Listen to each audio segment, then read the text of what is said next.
everyone. We are live yet again. This is one of my authors' chats of the week. And I'm going to, as usual, just give a few minutes to let everybody sync up and then hopefully connect with my co-host for the week. And we'll be talking about books, writing, publishing, and everything between. If you have any questions or anything during the chat, feel free to chime in below. But it has been a hectic week. I feel like it's been the way of things for me for the last months. It's been months. It's been, honestly, months. But I have a book release tomorrow, and then it's Black Friday shenanigans, and so I have a lot of deals going on for that time duration. So it's been kind of busy. So let me see if I can invite. I see him. Okay. Oh. 3, 2, 1, 3, 2, 1. It's always a moment. Hello. Good evening. Hi, how are you? By the way, amazing sword. Thanks. This is my wife's sword from our wedding. I love it. Okay, I'm glad I'm not the only one. I got married this past June, and we both had swords and shields at our wedding too. So. Awesome. Congratulations. Thank you. Thank you. Yeah, I had all the groomsmen had swords. Oh, fantastic. That's pretty cool. I love that. Yeah, ours was kind of had Viking undertones, and so everybody got drinking horns. Nice. Maybe not as cool as swords, but yeah, still pretty cool. Yeah. So how I usually do these, they're pretty low-key. I don't know if you've ever joined in one before, but I'll let you introduce yourself, and you let me know, and everybody who's chiming in, what you write, and we'll just go from there. Okay, cool. Cool. So I'm Mikel Melwasul. I go by Mick primarily. I wrote Paragon Exordium, which is a rural urban fantasy, epic urban fantasy kind of thing. It's an apocalyptic story that takes place in our world, which is basically overrun by Fae. And so it's about surviving in a world that's basically been destroyed by magic and, oh great, there goes that light, fantasy creatures and whatnot. So 1 second. So it released this past May, at the end of May. Sorry, my dog's deciding to have a cameo appearance. I apologize. No worries. So that's what the getup is I try and dress like one of the book characters whenever I do lives and whatnot to try and blend the modern military elements with fantasy elements, which is what the whole story does. Yeah, thanks. And it's a really good gateway fantasy. I've been hearing from a lot of people. A lot of people who've read it don't usually read fantasy, and it's helping them reawaken or awaken a new love for fantasy, which I've been really enjoying.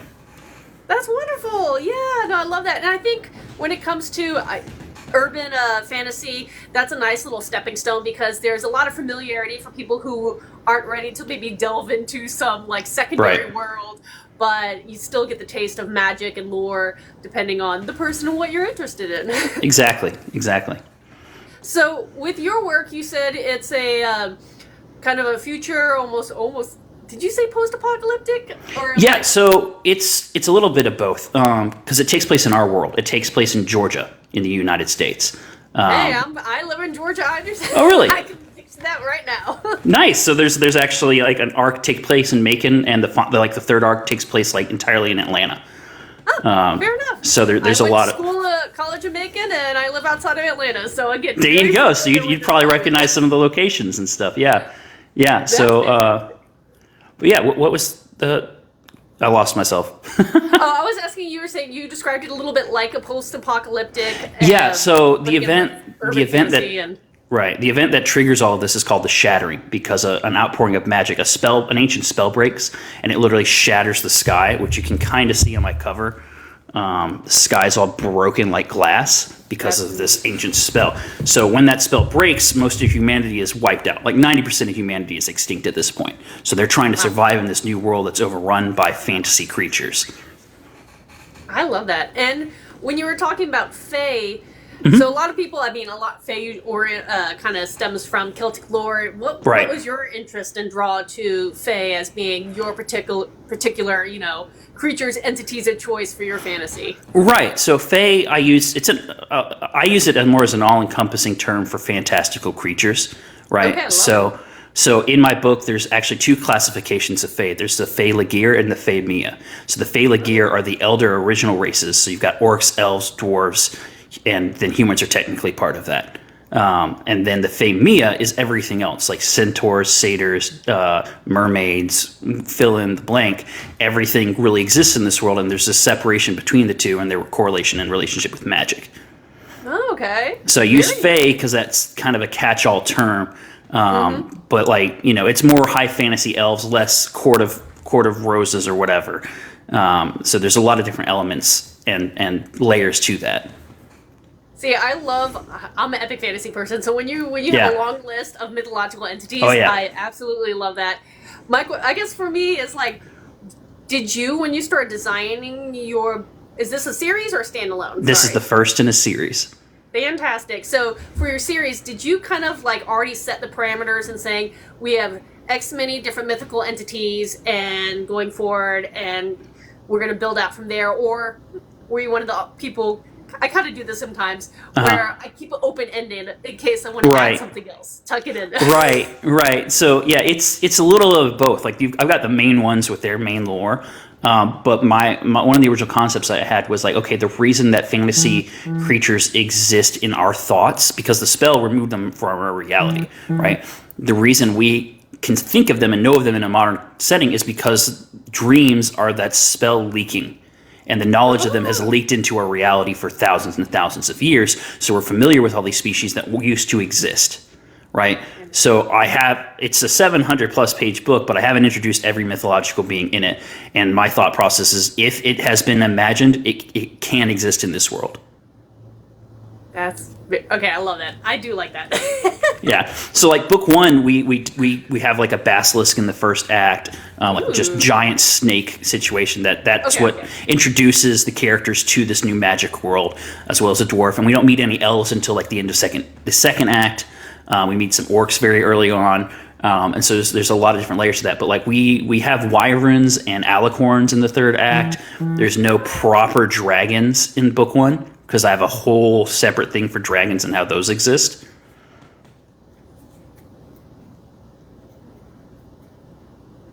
Sorry, did I lose you? Yeah, you paused for a second. Okay, sorry. I was trying to stop. I realized that I have a chat going on and it keeps buzzing in, and I was trying to figure out how to mute it, but I think I failed, so it may still buzz in. Okay, that's fine. But yeah, there are a lot of mythological creatures I haven't explored. Book 2 has a actual dragon. Spoiler alert, I've been waiting to kind of reveal that, but dragons are such a selling point, you kind of have to tell people, yeah, there's a dragon in the next one, you know. So.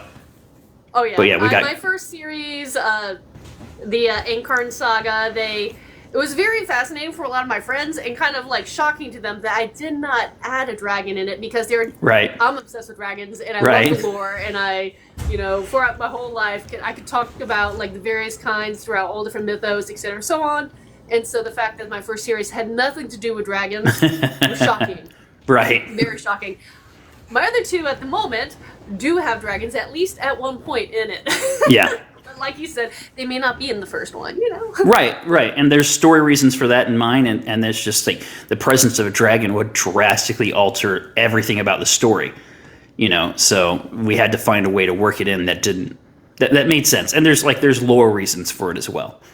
I like that. And I see a comment talking about how they were really impressed with your getup. That's my co-author, actually, joining us in the chat there. Fun! It's David, yeah. Very fun. Survival persona. Yes, I love it. Okay, so actually, let's talk about co-owner writing or co-writing. Yeah. How do you decide who does what for those kind of stories? Because I've never really done that, and I always think it's fascinating when someone is able to figure out how to work comfortably with someone else to build a story that makes sense together. And I have my notepad here, so I take notes. Oh yeah, no, you're good. So I brought Dave in, I hand wrote the entire first act when I started writing this, because I wanted to challenge myself and force myself to put it in a medium where I couldn't just backspace. So once I had that on paper, I messaged my buddy Dave, who I knew has an English degree. I was like, hey man, you want to review this with me, give me some feedback and whatnot? And what ended up happening is he just met with me every weekend for like 7 years as we built out the story and whatnot. Wow. So he's my editor. first and foremost, and then I call him my co-author because at this point he's had such a hand in crafting the story.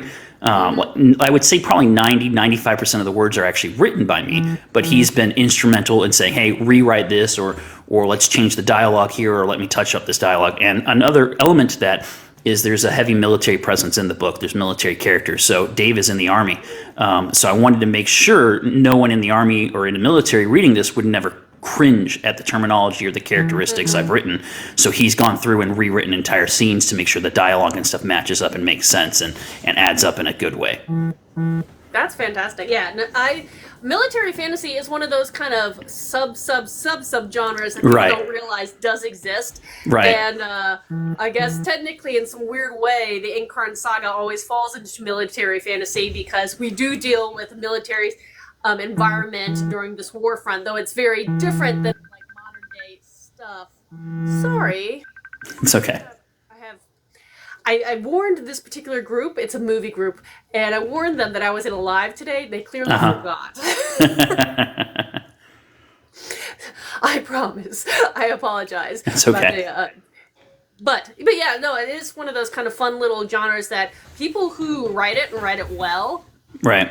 I think more and more people appreciate it, especially I think some people in like the lit RPG genres and everything. Right. But so for you choosing a military kind of background, do you have anything like, are you in the military? Have you served, or you just like this kind of set, plot line setup? Yeah. So I have a degree in criminal justice. So I didn't actually serve in the military at all. I actually have 2 disabilities. I have essential tremors and cerebral palsy, which prevented me from ever actually joining up with the military.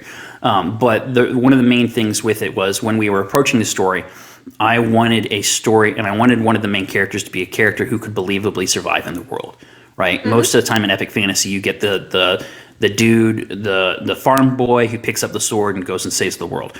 Yeah. I was like, that guy usually doesn't actually make it anywhere, right?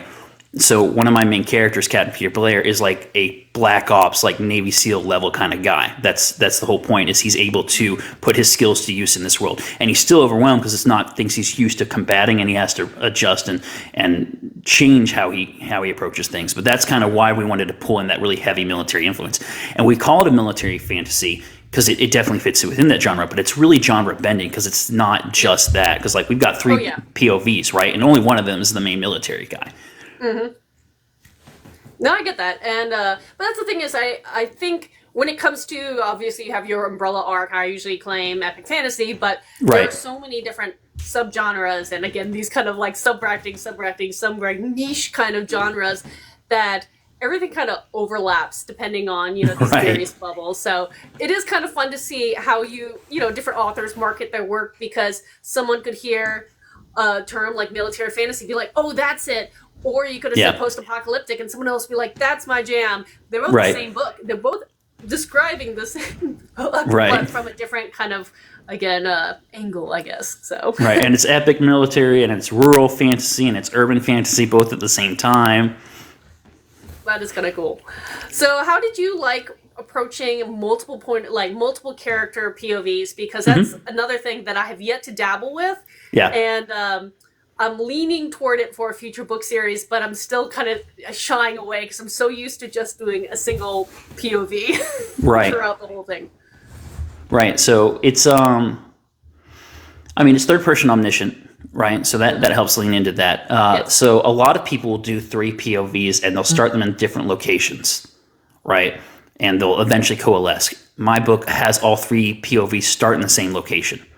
The same town. Slightly different locations, but all in the same area, so they overlap. And you get to know them interacting with each other, and then eventually they split off in different ways, and some of them stick together, some of them split off. And what it allowed me to do was show the different perspectives of these characters from other people's point of views, right? So Peter's one of the main point of views, military dude. Everything he does is justified in his eyes. We get his perspective on things. But then you have Sean Castillo, who's like a teenage boy who's watching Peter, and his perspective of Peter and the audience's perspective of Peter are based on his age and his experience. So there's a lot of overlap in that. And we had multiple stories we wanted to tell within the world. And so we're like, well, the best way to do that was with multiple points of view. Yes, I definitely agree. And there's challenges, there's pros and cons for every kind of approach, no matter what you're doing with writing. And as an author, you have to decide what makes the most sense or the best way to tell your story. You know, first person, third person, omniscient, all those kind of things. And you just have to figure out what's the best way to approach telling your story and go from there. But yeah, it is something that I think is, I guess that is the intimidating part for me, is when you have multiple POVs all around the world, and then they start learning things at different times and don't know other things. And how do you keep track of everything? Yeah. I feel like authors like yourself would have this giant map with like the old school like little markers you scoot across and being text, pages and pages of notes. And I still, like, it's a long book. It took us 7 years to write. We went through like 6 drafts. I still forget all the time, like, have I told people this yet? Can I say this? Have I addressed this part of the world building yet? You know, as we're working through book 2. But yeah, no, it's a lot to keep track of. And the really challenging part of making sure each of the character voices is unique. And that's something that I think we've done really well, is having really unique character voices for each person, not just the main characters, but different perspectives, and different side characters and stuff. And like, we have bonus POV chapters too. And I try to even change the writing style slightly and the prose slightly to match that. So like, we've got a chapter from the perspective of the basilisk, and it's very different from other chapters. We've got a chapter from the perspective of a dryad that is doing a mind meld with a dwarf. And I had to, that was one of the most complex chapters we wrote, because it's 2 non-human entities. A dryad's an extremely non-human entity. So changing and shifting the language and creating like allegories and stuff, and having the language reflect what that kind of creature would think like and sound like. And there was a lot of wind and growth and nature type language within that chapter. I love that. And that really makes, the story come alive when you're able to develop that skill as a writer to make each character truly unique and not just a copy of yourself, because we all put ourselves in our characters to an extent. Absolutely. But it is very nice when they sound truly like unique people. And I did see a comment pop up saying, I want to start writing a book, but I get so distracted, my story bounces everywhere. Have you ever dealt with something like that, and how did you resolve it? With my story bouncing everywhere? Mm-hmm. Getting distracted. Getting distracted. I mean, I get distracted super easy. My wife and my father-in-law and several people think I need to get tested for ADHD. So distraction is definitely an element I deal with. How do I avoid getting distracted? I don't. I just deal with it. And I just keep trekking on and keep writing. And my book bouncing all over the place is a thing. But when my brain bounces all over the place in the story, I just write those ideas down so that I can get back to them later or work my way up to them. Right? So there are dozens of ideas and scenes that I haven't even gotten to write yet. And then like last night, I wrote a death scene that I've been waiting 6 years to write. I love it. So it's just keep track of those ideas, and you can eventually, if you just got to keep doing it and keep coming back to it. Because like most people don't get past the first chapter if they get past the first page. Once you've gotten past your first chapter, you're on the way. You've taken the big step in getting the rest of it done, because then you just got to keep coming back and keep doing it. And another thing I do is if I run into like writer's block, this is one of the advantages I have of having multiple POVs. If I run into writer's block, I just jump to a different POV. Or a different chapter. So right now, I'm working on simultaneously 6 different chapters. And so what might stump me in one chapter, I'll be like, okay, I don't know what to do with this character or this dialogue, move to a different chapter, and it helps my brain kind of wake up, and then I write that, and then I jump to a different chapter, and I just kind of jump all over the place. And that helps keep me going. I don't know if that would work for anyone else, but yeah. And I do like, because I do something very similar, the fact of, when your brain jumps to a future scene or something. As authors, you have that big scene, whatever it could be, or some exciting scene or whatever, big reveal that you're just wanting to reach or wanting to get to.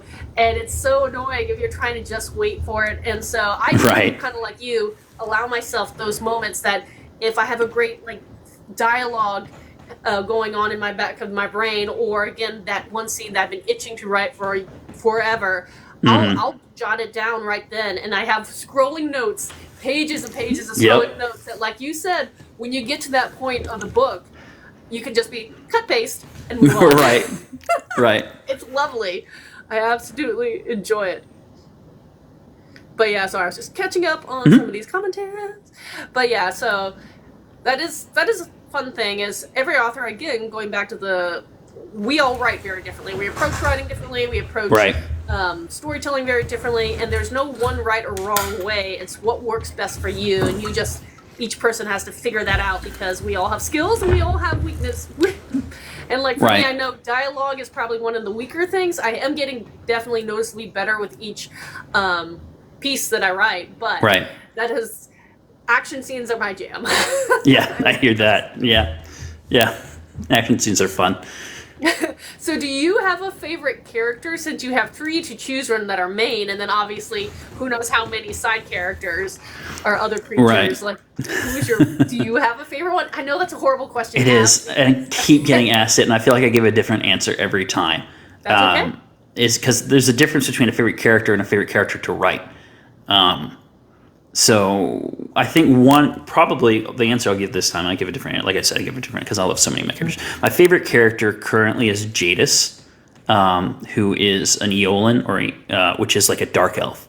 And so when Peter early on, he gets a black sword, and whenever he uses it to fight or draws blood with it, he has dreams in which Jadis speaks to him. And encourages him, hey, keep doing that and I'll help train you and make you stronger. So she is a very mysterious, very complicated character. And there's a lot of question in book 1 about whether or not she even actually exists, right? What are her motivations? Can she exist? And there's just a lot of mystery around her that I really enjoy as people have all these theories about what her deal is, and again, whether or not she's even real in the first place or just a manifestation of the stress and his PTSD, right? Jadis is one of them. Peter is one of my favorites. In book 2 right now, I think my favorite character to write is Akko, who's a female orc who's part of a cult, who's just a very, very different perspective to write. And I really enjoy it, because I really enjoy writing her chapters because we intentionally keep them short. And that's a stylistic choice, is making her chapters short, because we want that to reflect that about her personality to an extent. I gotcha. And that does make sense. And again, goes back to making each character very unique and real to whatever, their point of view is. And I see some wows and some eyes popping up in the comments about your work, so that's pretty cool. I know from my personal experience and having talked to a number of authors through means such as this, that when everybody's working on their first book, it can take a while. It can take years. If you said 7 years, for me it was 10 years from the idea to finally be able to say publish. But it also, at least from my experience, gets quicker, because once you know the process and you have kind of the framework and the groundwork, and you know who you're working with for your editors, and even the writing process, this actual writing process gets faster and more efficient. How have you discovered working on the second book versus the first? Yeah, no, I mean, it's a lot faster. It's a lot faster. Because we've figured out our pattern, right? So when Dave and I work, I write a chapter and I send it to him, and he reads it and takes notes on it, and then we meet on the weekend and discuss it, and then we go back and do that as many times as we need to before we feel like it's good for the first draft. So he's like an alpha reader, early stage editor. And then we plot out the next couple chapters, and sometimes we talk about multiple chapters at once. So things have gotten a lot faster, because one of the big things with book 1 is when we started writing it, we didn't have the whole story planned out necessarily. We had sort of the concept, but we didn't even have like all our villains figured out from the very beginning. We didn't have all of our characters figured out. Sean Castillo doesn't show up until chapter 7. He wasn't even one of my original POVs. I was going to introduce the story, but we're like, we need this character in this story. So who is it, and what do we come up with? And my wife actually came up with the character of Sean.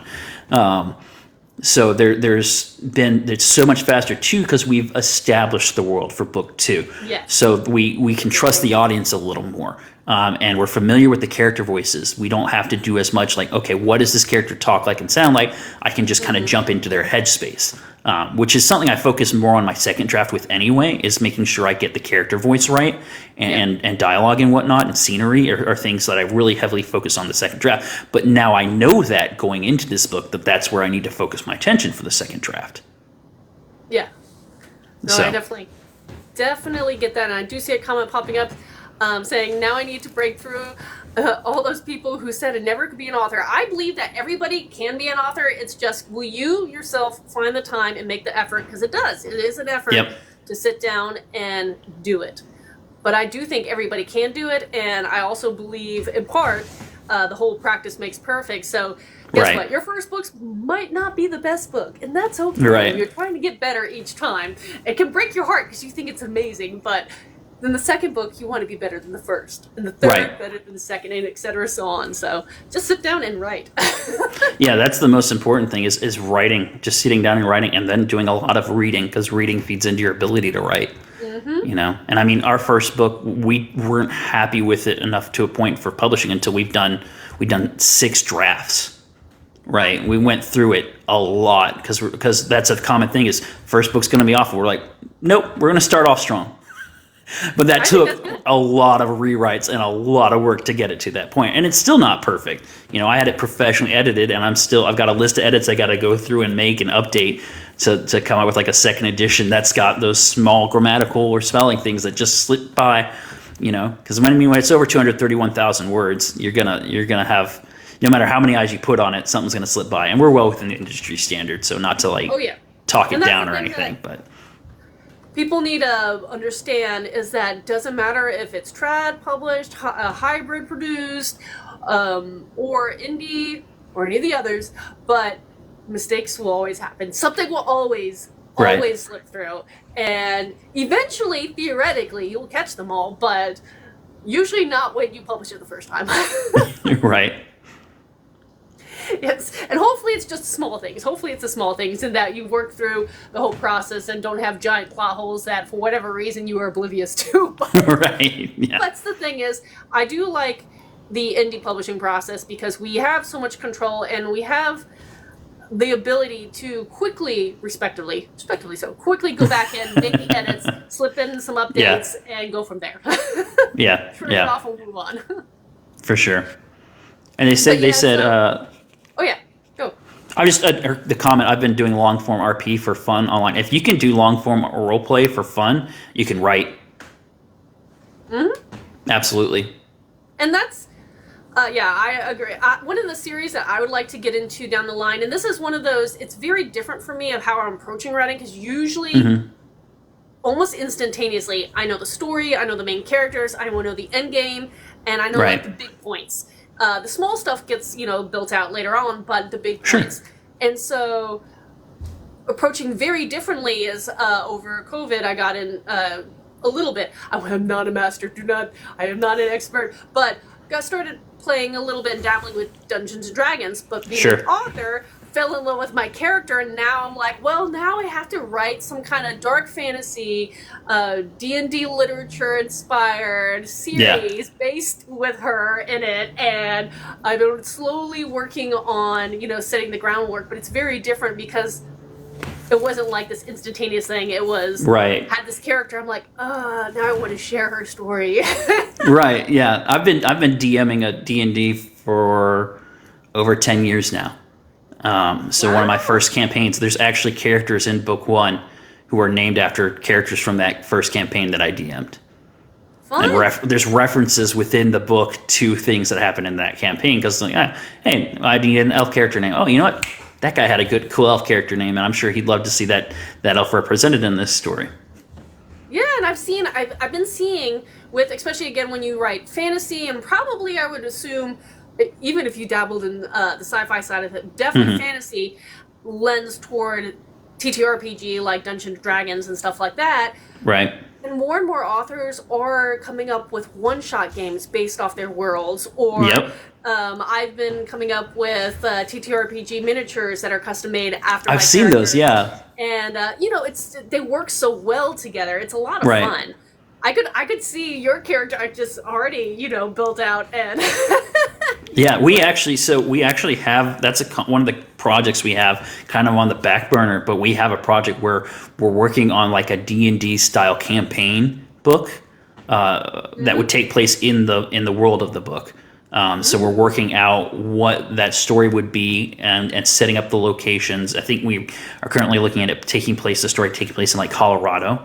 And then my co-author and I are talking about potentially playing it ourselves and recording it as like a Let's Play podcast kind of thing to kind of expand the world. I know, like, live stream, be it on YouTube or even here. I've had authors do one here where they would live stream one-shot games or something. Again, when they're tied into something about their world building and everything. And so people love it. Yeah, mine definitely would lend itself to a one-shot thing. And maybe that's how we start interest is we plan out a one-shot and just live stream that and see if it pulls people in and they're interested. Because the setting, you could do really whatever you want with it.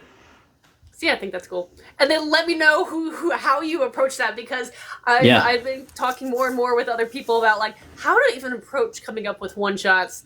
Because that's... I usually do a Halloween one-shot every year. Yeah, there you go. So like last year's... Sorry, go ahead. Oh yeah, I was just going to say, you sign up as an indie author, and writing is only a fraction of what you do. Who knew you got to do all this other stuff? Right, yeah, marketing and all that nonsense. Yeah, so I do, like, I have a Halloween party I host every year, and every year I try and do a one-shot with that, a horror-themed one-shot. So like this year's the theme was cartoon characters. So I made a bunch of characters for everyone, and it was like the Scooby and the Gang, and just a bunch of like old cartoon characters that they all had to play in this haunted house environment one-shot. Mm-hmm. That's a lot of fun. Yeah. I love that. And I see a question popping up of how do you come up with names for your characters? And that's a great question because every author is so different. And I love hearing. So what's yours? And then I'll say. So it's a chaotic mess. A lot of the character names are based on people I knew. When I first started, I launched a Patreon. And so people at a certain tier of that Patreon could get a character named after them. So that's where a lot of character names come from. There's other levels to it. I'm big on name meaning, always have been. So that plays into things. Yeah. So like Peter Blair, his name means rocky battlefield, right? Because that's very much an insight into his character. And then there's references to things. So like Jadis is a reference to the Chronicles of Narnia, the White Witch's original name. Because we wanted her to be kind of a mysterious, witchy, powerful entity. And then things like there's these two dwarves called Cheeky Breeky. Cheeky and Breeky, which is a Russian term, which means everything's going to be okay. It's a Russian prison term that I heard from some friends of mine in college who were constantly saying it while playing games. So I based those characters off those two people, and that's where they got their names, right? And then the elves are based off largely Tolkien's Kenya, and Elvish terminology and language there, where I take words in that have certain meanings, and then I alter them and finesse them to fit the style, and that's where those names come from. So really, just all kinds of different places and things is what I pull my names from. Yeah, and I love that because depends on my series. My first series, again, trying to figure out my literary voice, if you so to speak. But yeah, I wanted my shifter species, and my main character is actually a non-human, and I wanted her to not sound human, so I was kind of almost like Scrabble. Like the first book, I kind of just made up names, and then I gave kind of the human race older older names, Rosalind, Byron, stuff like that. Again, still we associate has parallels to our world, but definitely sounds different. And then as the series progressing out later on, I got really big into names having multiple meanings. And so from there on, since I do pull from mythology from around the world, a lot of the names, it's very rare to have a character or even a side character have a name without a meaning or from something. And usually it's myth. But that's kind of how I like to name them. But everybody's different, and so it is kind of fun to hear. Sure, and that's the tricky, not necessarily the tricky, but the kind of fun thing with my world is I can have like a dryad named Leoridu, which is just something I came up with. I was like, that sounds like something a dryad would be called, Leoridu. But then I can have Bob. Yes. And Leoridu and Bob are having a conversation because That sounds right. Or Big Al is one of the characters, or and then like in the cult in book 2, we came up with like a naming convention and system based on how cults like to take names and give meaning to them and stuff. So like members of the cults, depending on what level you have, determines what kind of name you have. So like you've got all the acolytes are called acolyte. They don't have names, and then higher level ranking people are like he who bends metal is one of the characters, and then once you're like one of the untouchables, you get like an actual name instead of like a description. You earn your position, or earn as much as you can in a cult, right? But yeah, so it just depends on the characters in the story and the setting. And then like my dwarves aren't token based. It's like dwarves are fun to name because it's just something like what can you name? So like I've got one that's a Flint Rockwood, which is my brother caught it because he was reading it last week. He said, "Did you reference Cloudy with a Chance of Meatballs and name a character after Flint Lockwood?" I was like, "Yes, I did. I named a dwarf after Flint Lockwood from Cloudy with a Chance of Meatballs because it sounded cool." I love it. Names are so much fun. Absolutely. And it's also fun to name places depending on, again, if you're a fantasy, you're dealing with the urban and rural settings, so or world essentially. So yeah. I guess it makes it kind of nice for you too because you have almost a preset geography, right? Unless you've deviated it. Which there has been the fact that I don't know where you live, but based on I live in Georgia, so the fact that you're referencing Georgia so much, is your book setting going to stay in Georgia, or do kind of a Walking Dead TV show scenario where you spiral out into some of the other what had been other states? So I live in Savannah, down out on the islands and all that fun stuff. So book 1, so Paragon, the main city within the story, is not a real location in Georgia. It's a city I made based off of like Statesboro, Georgia, which is where I went to college. So I designed a city based off that because I wanted to have the freedom to create this city, and there's lore and story reasons as to why it is a non-existent city, because it may have been built by an ancient dwarf who's been in our world for thousands of years for a specific purpose. I like that. So that's not a real place, but Atlanta is a real place. Macon's a real place. Some of the characters travel to those locations. Fun thing with Atlanta is because of the after effects of the spell, before the spell was cast that pulled magic out of our world, there was a city in the location of Atlanta. So when the spell breaks, the elvish city of Valatia and Atlanta go like that and splice together. And of course that causes a disaster. And one of the main plot threads is Atlanta's been overrun by orcs, so there's an elvish army there trying to retake their city, but their city is also overrun by human buildings, right? So the book 1 takes place entirely within Georgia in the United States. Book 2, we're doing a little more, and we're spreading out, and we're going to some secondary locations. There's some action in Tennessee and stuff. But one of the things I want to do with this is I want to turn this into a franchise, and I want to bring in other authors to build out this world. So if someone approached me like, "Hey, I really like your world. Can we write a series that takes place in England?" Absolutely. Let's do it. Let's figure out what that looks like. Can we write a series that takes place in Korea? Sure. Let's figure out what that looks like and what that story is within this setting and this backdrop. All I hear is, "Oh no, you have to travel to do some research for work." There you go. God. Right. Is this a business write-off? Sure. Why not? The American Gods. That's what Neil Gaiman did. He traveled to all the locations in the book, and he made it a work trip and went everywhere.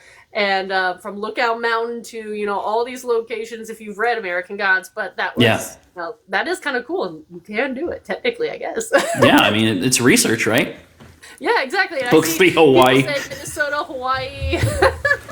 They're making your list of locations. So since you say Minnesota, if you go to my page, I've got a video on a series I do where if you comment like your career, your location vaguely, and like an item you have you think would help you survive the apocalypse, I'll make a video rating your chance of survival in my world in the first 30 days. Oh, fun. And it's a good exercise for me because it makes me think really hard, like, okay, what does this area look like and how is it affected and what are the big threats there in the first month. You can just find it on my profile after this if you want to take a look. It's one of the pinned videos. Follow if you don't already follow. It helps find things easier. Actually, Likes help too. Actually, since before it gets too late, let me ask, just in case, Because one, and I'll preface this, one, I always try. Now, this app has been very fickle recently, and I can't guarantee anything, so I'm not making promises, but if I'm able to download this, I will upload our chat to YouTube and put all your information below. But regardless, where can people find you? Do you have a website? Do you have a newsletter? What other platforms outside of Book Talk can people find and follow you and continue to keep up with your stories? I'm on X, I'm on Twitter, I'm on Instagram. I've got a link tree in my bio here.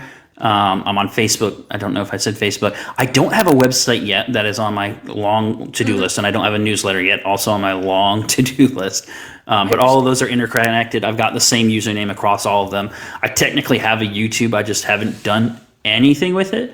So that's another thing I need to ask and put together. But yeah, it's all just under Mikel Melwasul, MikelMelwasul. Fantastic. And the nice thing about, and this is one of the things I do all the time, shamelessly, because it's so nice, there are, for those who don't know, different apps and different ways to repurpose videos that you put on this platform, remove the watermark so you can then put them on all the other things. And now that, I haven't tried it, but now that YouTube does shorts, I keep eyeing it. I'm like, I do a little longer, but I'm like, maybe I should just start sticking some of these up there as well, because I do it for all the other platforms. Yeah, no, that's actually a good idea. I might have to look into that since I actually have a channel. I might as well repost things so you're going to hit a different audience. Yeah, and it seems almost like a waste not to.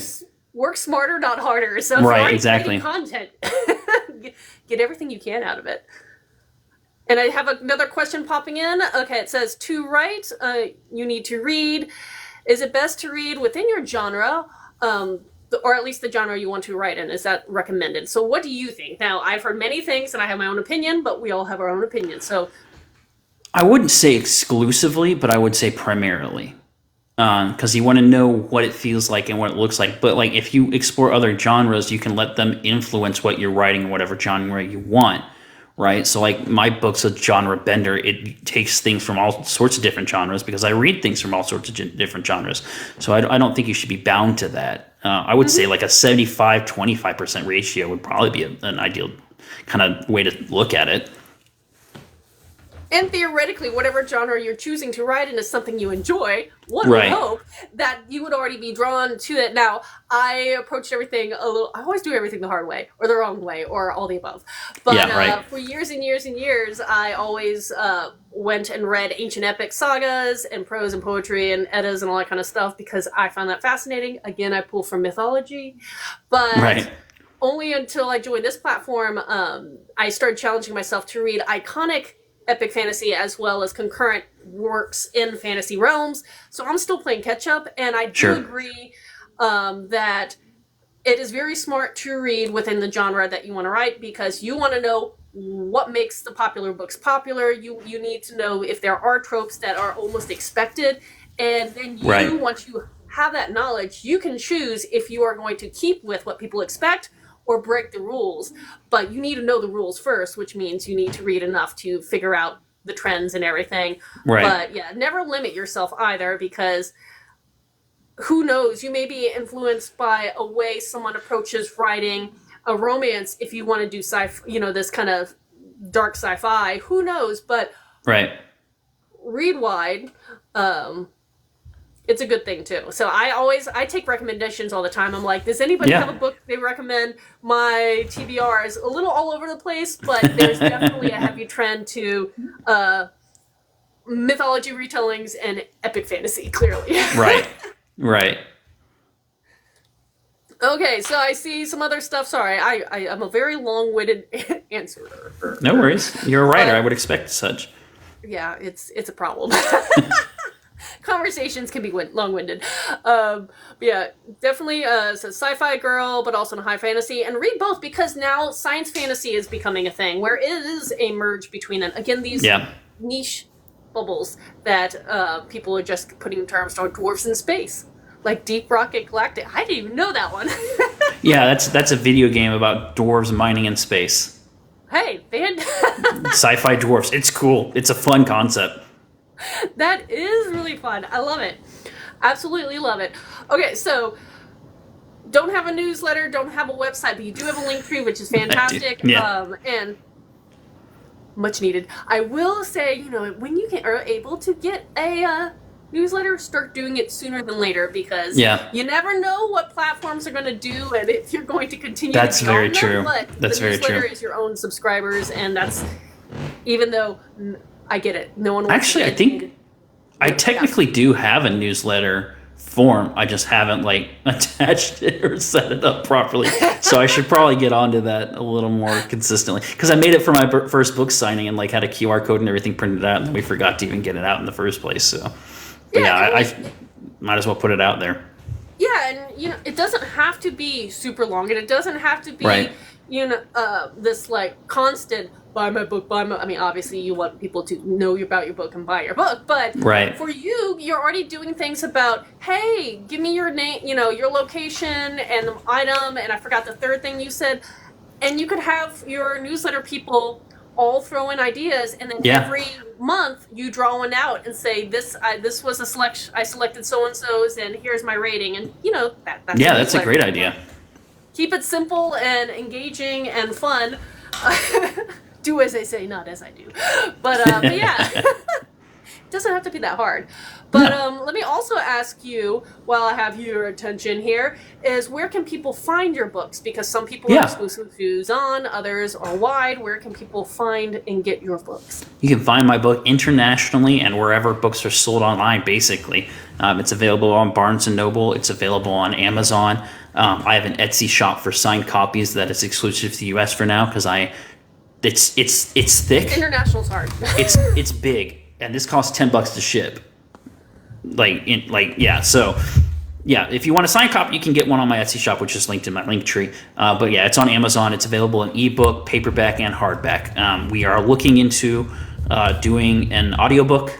I'm also looking into podcasting it chapter by chapter myself, or potentially doing both simultaneously, because I figure all new audience is good audience, and people that are going to listen to an audiobook may not listen to a podcast, and people that are going to listen to an audiobook may not read my book. So try and pull as many people from as many areas in as possible.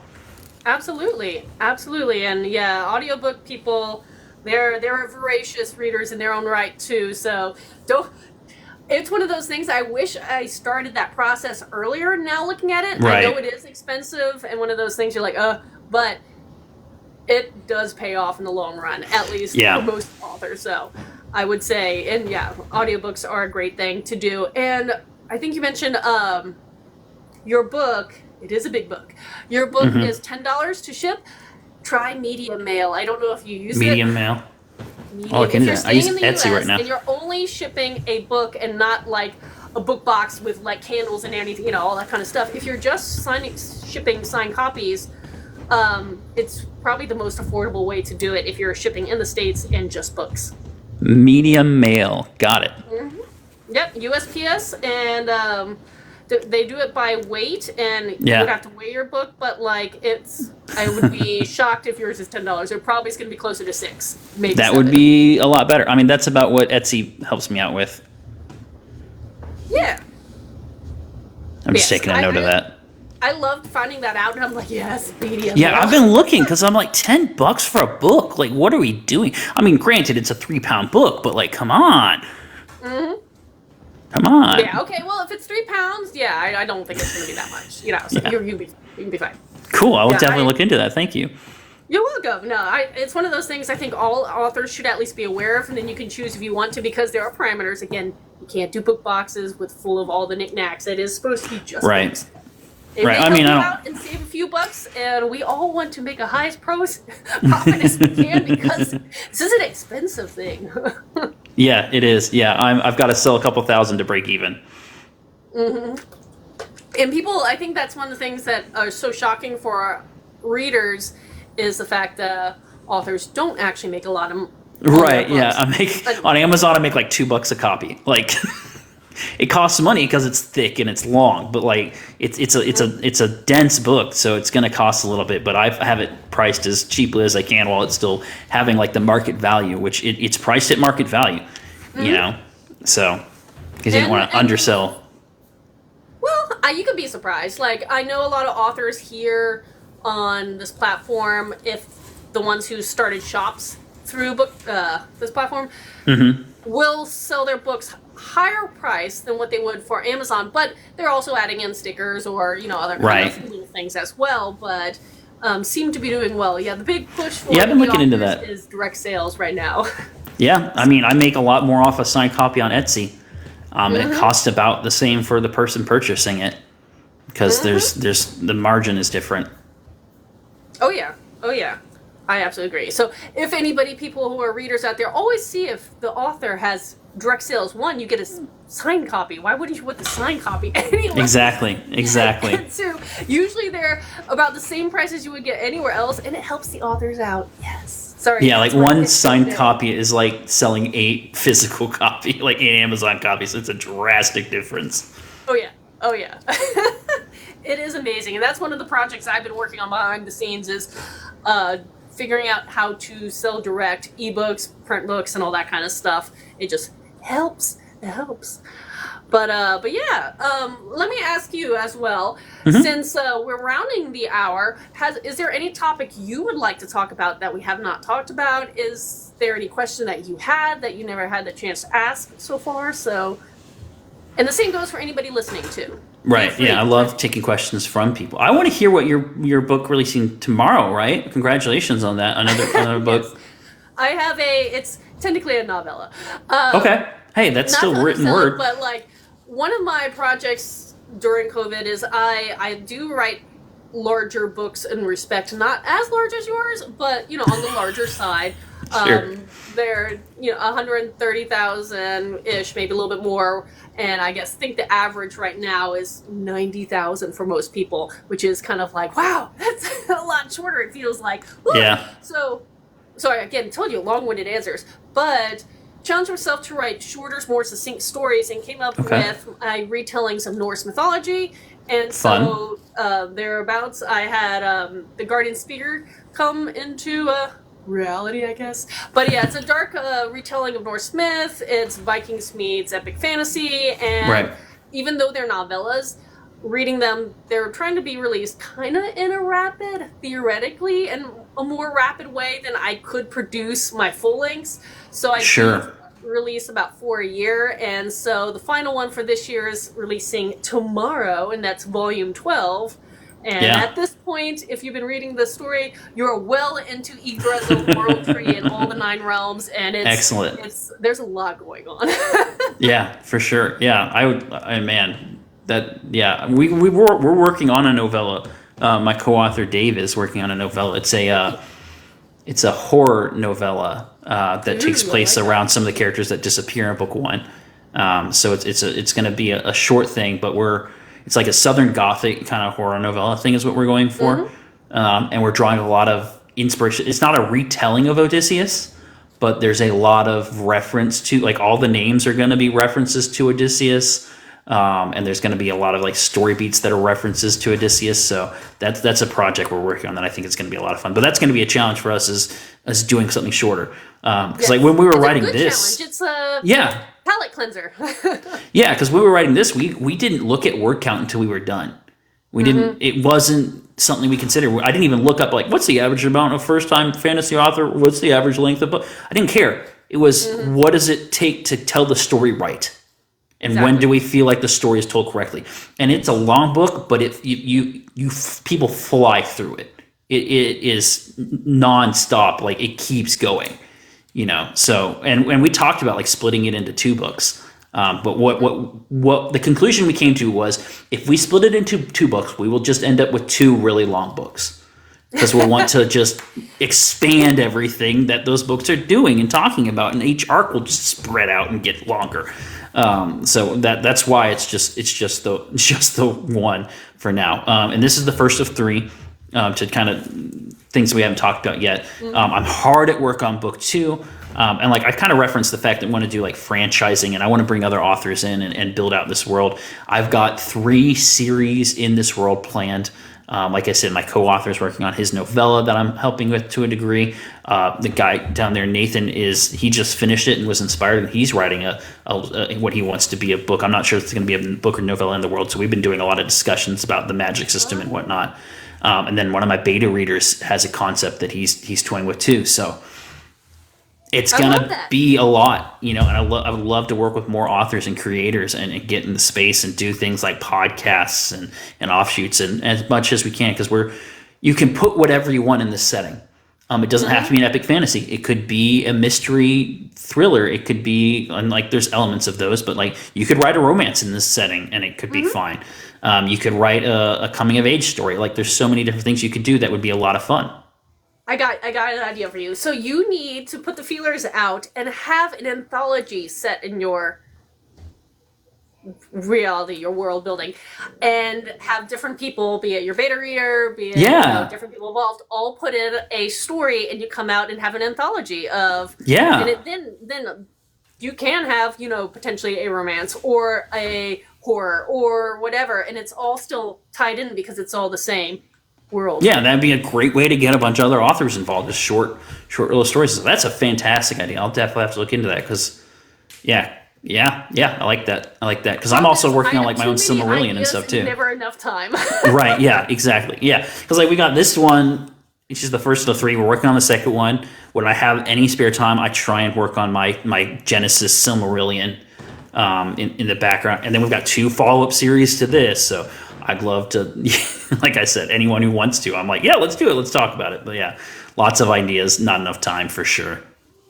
And again, writing shorter, so challenging yourself to do like a novella again. One, it does kind of rewire your brain on how you can tell a story in a more succinct version, which is good because every challenge kind of makes you hopefully improve as a writer.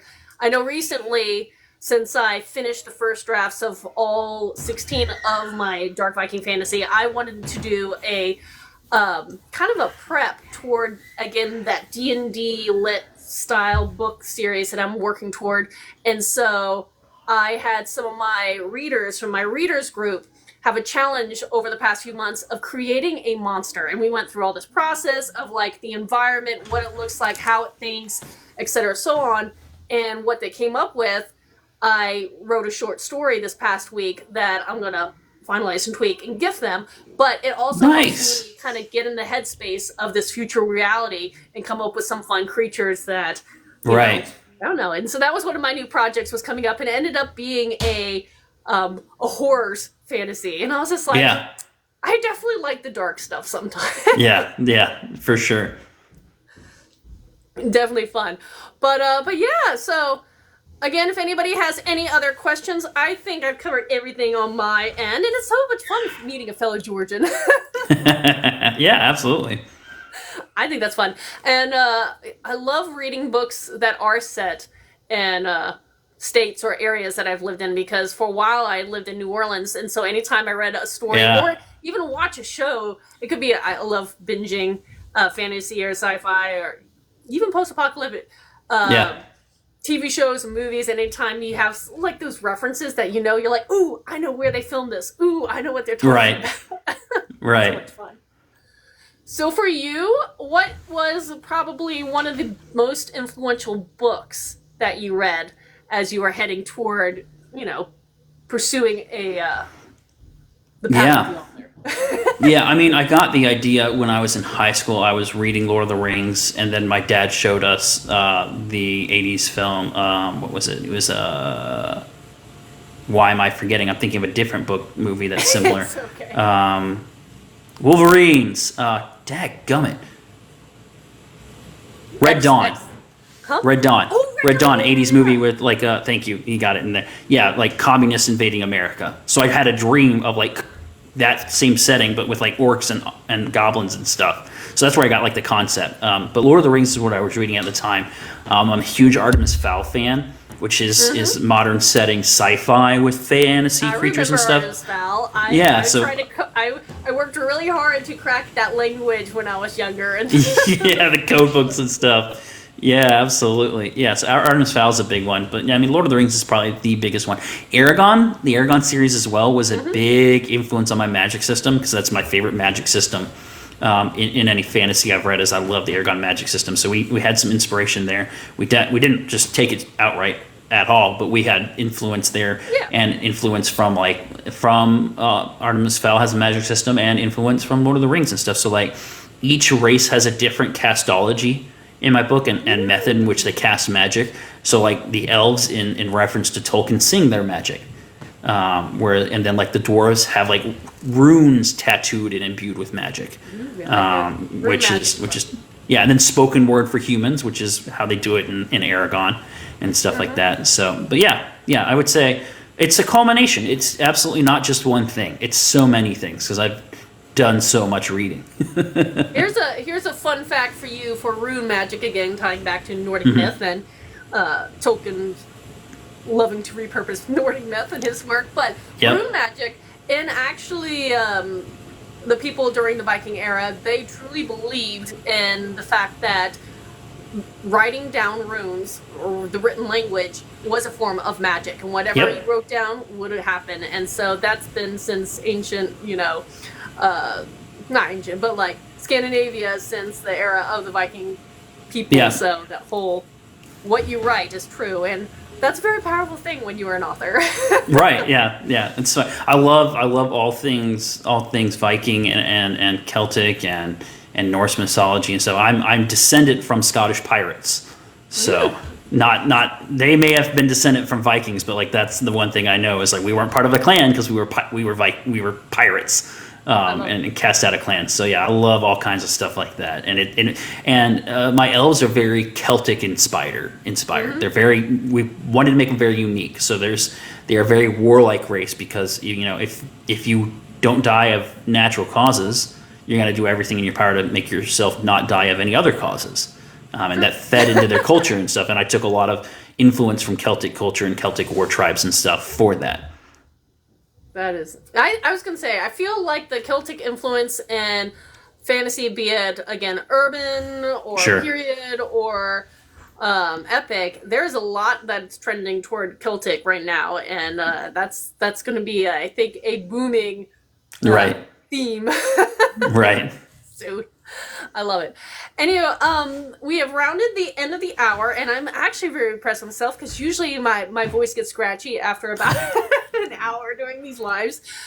But thank you for coming out and hanging out with me this evening and talking about your fantastic book. And I'm excited about. I'll have to go put that on my TBR before the end of the night because, again, anything to do with like places that I recognize.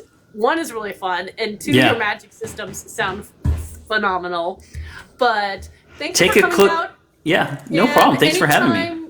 Oh, so and anytime you want to do another, just let me know. Sure. Do them weekly, plan out in advance, and if you ever need a guest, just hit me up. I'll make it work. Oh yeah, great! And I hope the TikTok ether works well, so that I can repurpose this. Yeah, fingers crossed. But yeah. And absolutely, I love your costume. Please wear it for future book signings. And if you ever do Dragon Con, which you should think about. I've done Dragon Con. I've been to Dragon Con many times. I haven't been there since I wrote my book or been there in a while. But it is definitely on my list of things I want to do. And actually, if you've been to it, I might have to pick your brain on it in the future and ask some questions about the best way for an author to get in there. Because like I reached out and was like, how much is a vendor? And I was like, I'm not going to be a vendor. But see, there's a trick.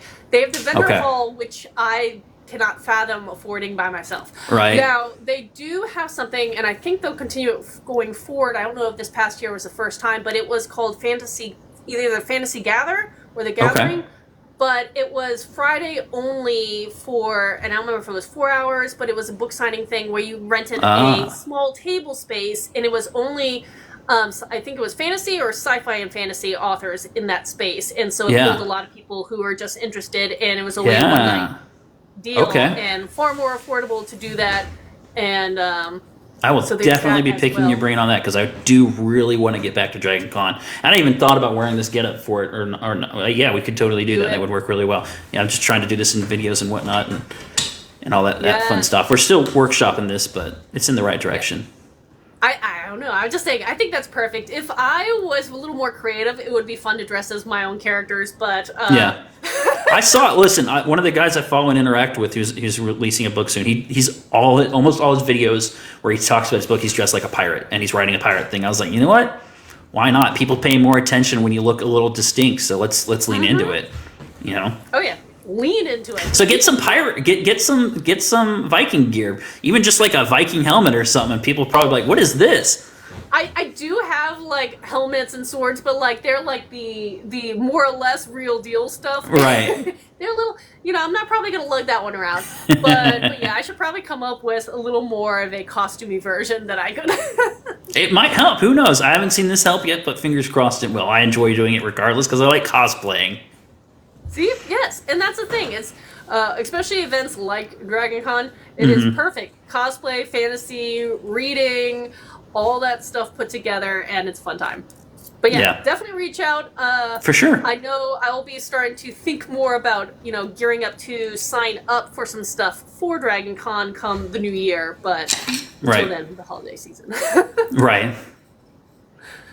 Okay, everyone who's been listening, have a fantastic day. It is time for me to walk my dog. It is that 8 o'clock hour, and again, thank you for hanging out. Thank you. And I hope everybody enjoyed tonight, because I did. I'm glad to hear it. Bye. Bye-bye.